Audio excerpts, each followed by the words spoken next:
pessoal, tudo bem? Aqui é o professor Anderson mais uma vez. Vamos dar continuidade à matéria, agora que a gente já passou a primeira prova. Então, o primeiro capítulo nós vamos ver, o capítulo 10, né? Esse primeiro capítulo pós-prova. E ele fala sobre geometria de posição. Bem, a geometria de posição, ela trabalha muito com axiomas e postulados e outras coisas que nós na matemática, né? Quem estuda matemática acaba vendo. Então, a geometria de posição, ela começa com o básico. Ela começa falando o seguinte: existem elementos primordiais na geometria, elementos primários, elementos do qual a gente não pode questionar. Eles não têm uma definição em si. São elementos do qual a gente simplesmente aceita, de certa forma. A gente consegue ter, não definições, mas conceitos dentro desses elementos. O primeiro elemento é o ponto, né, representado com uma letra maiúscula. A reta, representada com uma letra minúscula. E o plano, representado geralmente com uma letra grega. Tá? Isso aqui vocês já viram, esses conceitos vocês já têm. Só que a gente começa a trabalhar, começa a investigar, começa a raciocinar dentro disso. E começa a botar postulados do qual, na verdade, a gente não vai discutir. Tá? Postulado na matemática é uma afirmação do qual a gente aceita como verdade, não precisa de uma demonstração, como uma definição. Quando a gente fala, vamos definir algo na matemática, nós temos, além de definir, nós temos que demonstrar que aquela definição é verdade. Quando a gente fala de postulados e axiomas, postulado principalmente, a gente não precisa dessa definição. Então a reta, o ponto e o plano são elementos básicos do qual não precisam de definição. Aí a gente começa a trabalhar todas as relações que nós temos entre um ponto, uma reta, um plano. Então começam algumas definições, tipo retas paralelas, retas transversais, né? Se um ponto ele é colinear a outro ou não. Então a gente começa essas definições. Tá? É o seguinte, uma das coisas existem infinitos pontos, tanto que uma reta ela é sempre ligada, sempre formada por infinitos pontos. Esse ponto ele também pode formar esse plano, então existe realmente infinitos pontos, porque a reta e o plano eles são infinitos. Se a reta e o plano são infinitos, e eu consigo botar pontos na reta e pontos no plano, significa então que eu vou ter infinitos pontos. Tá? Então essa é a ideia que a gente começa a ter com elementos primários. Essa ideia dos elementos, ela começa a formar então várias ideias. Uma da ideia é o espaço. Então o espaço é formado por todos os pontos, é formado por tudo. Então o espaço, ele simplesmente vai definir geometricamente, né, a área que eu vou trabalhar. Tá? Então a gente começa aí a ter algumas definições, alguns postulados, alguns axiomas. E o primeiro que a gente pode ver aqui, que é bem básico, tá? Vamos dar uma olhada aqui. Que é justamente, se eu tenho dois pontos distintos, então o ponto A e o ponto B, eu tenho nesse caso uma reta que passa por eles. Então eu tenho esses dois pontos distintos formam uma reta. Tá? Então, isso aí começa a postular. Isso aqui você não precisa provar. Não há necessidade de você provar. Isso é um postulado. Isso é porque é verdade. Tá? Na geometria, isso é porque é verdade. Porque é um postulado. Próximo é, se eu tenho três pontos distintos, esses três pontos distintos, eles podem formar, tá, o meu plano. Então isso aqui parece um triângulo, mas na verdade, como vai ser infinito, tá? Eu posso dizer que é o meu plano. E esses três pontos, eles formam esse plano.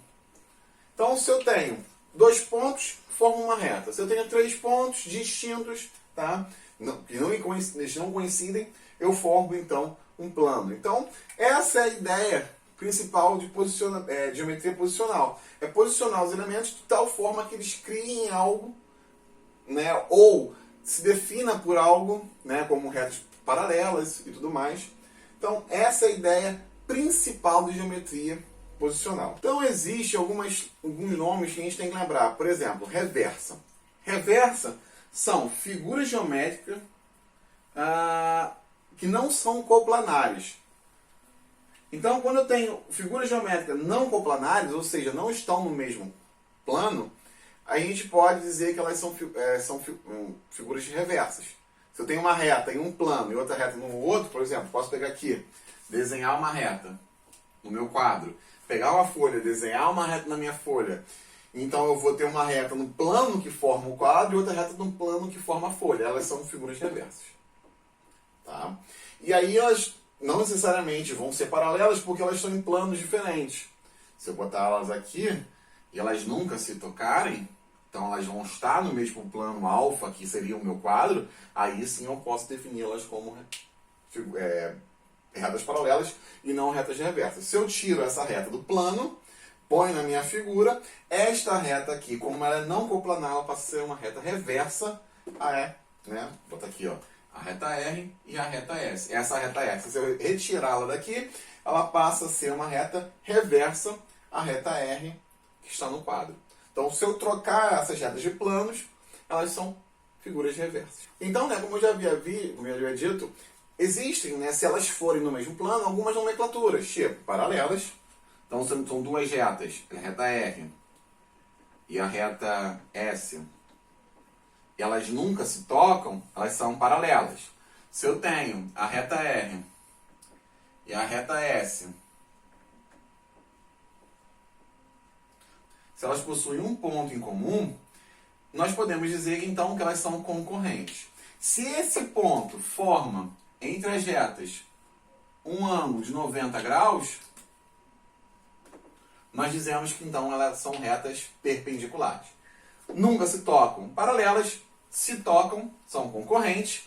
E aí um caso especial das concorrentes seria se tocarem e formarem um ângulo de 90 graus, seriam perpendiculares. Então, ó, isso só é possível quando as retas estão no mesmo plano. Se elas estão no mesmo plano, eu posso ter essa nomenclatura da reta. Então, essas retas são coplanares. Aqui elas não se tocam, aqui elas se tocam. E aqui elas se tocam fazendo um ângulo de 90 graus. Então, ó, por definições, se a gente está no mesmo plano, se a gente pode desenhar aqui um ponto, tá? Lembrando que está no mesmo plano. Então, eu tenho um ponto e nesse ponto eu posso passar infinitas retas por este ponto aqui. Então, se eu tenho esse ponto P, eu vou ter infinitas retas passando por este ponto. Nós vimos anteriormente, se eu tenho dois pontos, eu formo uma reta. Por dois pontos passa uma única reta. Mas por um passam infinitas. Agora, se eu tenho uma reta, eu consigo desenhar, né, eu sei que passa por essa reta infinitos planos. Então, por essa reta, passam infinitos planos. Então, tem esse plano aqui. Eu posso pegar um outro plano e passar aqui. Um outro plano e passar aqui. Então, eu vou enfiando aqui planos e planos e planos e planos. Então, eu vou conseguir, por essa reta, passar infinitos planos. Tá? Eu posso tentar desenhar um outro plano aqui. Não vai ficar bom, mas a gente pode tentar. Seria um outro plano que passaria por essa reta aqui. Então, tem mais um plano que passa por essa reta. Então, por um ponto passam infinitas retas e por uma reta passam infinitos planos. Então, essa ideia é uma das ideias que a gente pode ter também de, né, posicionamento, quando a gente está falando aí, nesse caso é de espaço, nesse caso é num plano. Até poderíamos dizer no espaço, poderia estar numa reta que passaria aqui. Então, essa é a ideia de posicionamento que a gente tem entre alguns elementos, que é o ponto, a reta e, nesse caso, o plano aqui. A gente consegue montar essas relações entre eles. Esse módulo é um módulo que vocês vão ter que fazer as leituras de preposições e meio que guardá-las. Não decorando ou não, eu prefiro que vocês entendam em vez de decorá-las. Então, se vocês entenderem as preposições, essas preposições elas vão ter que ser guardadas para usos futuros. Tipo, como eu falei, em um ponto passam infinitas retas, em uma reta passam infinitos planos, e também há casos de perpendicularidade, ortogonalidade. Essas ideias, né, por exemplo, ortogonalidade. Você tem, como eu falei anteriormente, retas perpendiculares que são retas que estão no mesmo plano. Quando são retas ortogonais, elas são retas que são concorrentes, mas elas não estão no mesmo plano.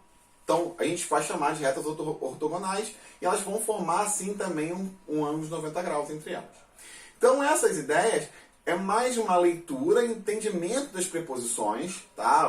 Uma decoreba, entre aspas, não tem que ninguém decorar nada, mas sim entender o que aquelas preposições dizem, para vocês poderem utilizá-las futuramente, tá? A gente vai se ver nas lives, a gente vai tirar as dúvidas, então leiam, caiam de cara no livro até vocês entenderem essas preposições, ficarem guardadas, porque elas vão ser usadas realmente com a gente no futuro, tá bom?